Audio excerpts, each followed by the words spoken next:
exploration activities, and our scenario that we went into, a little bit similar to the preceding table here, we sort of built that around virtual mentors, with the shared learning environment really being sort of a wonderful, unique virtual environment to be able to bring together and to connect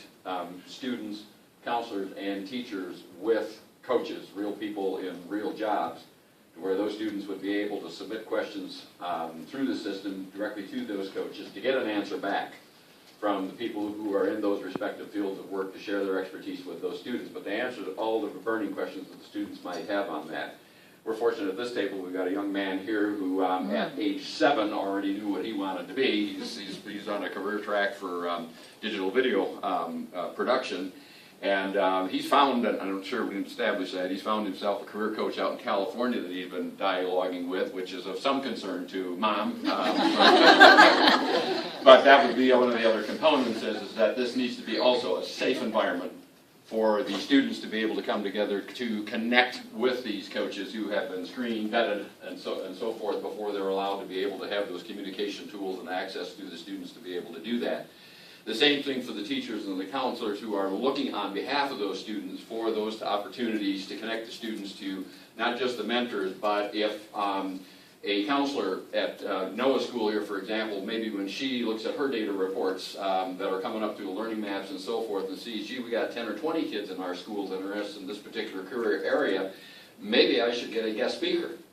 to come to do a presentation. And that doesn't even necessarily have to be an on-site guest speaker. It could be through the live web connections and so forth that we have here today. So there's a real unique connecting point here to be able to bring the full community together into one place to where the students, doesn't matter whether you're a small town, rural area that you might not have,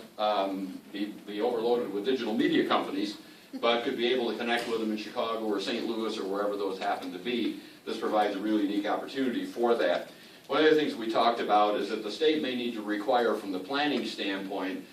eventually sort of a better, more uniform approach to how school districts are implementing career plans. We talked about individual career plans, ICPs, for years here in Illinois, but when you look across the school districts in there, the implementation and the usage of that varies pretty widely.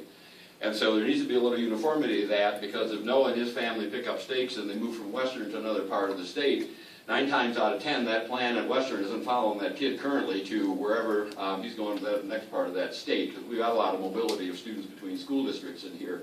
And the learning environment, again, provides a wonderful opportunity for the plan to stay with the kid, to follow with them from elementary to middle to high school to post-secondary or to different school districts of where they're going. So a really unique opportunity here to be able to connect with those exploration activities. And the last element of that would be a portal entry for the employers themselves to get in there. So if you're Caterpillar or whoever it happens to be, that you can get your information in there in front of the schools and the students and the parents, so that if you're currently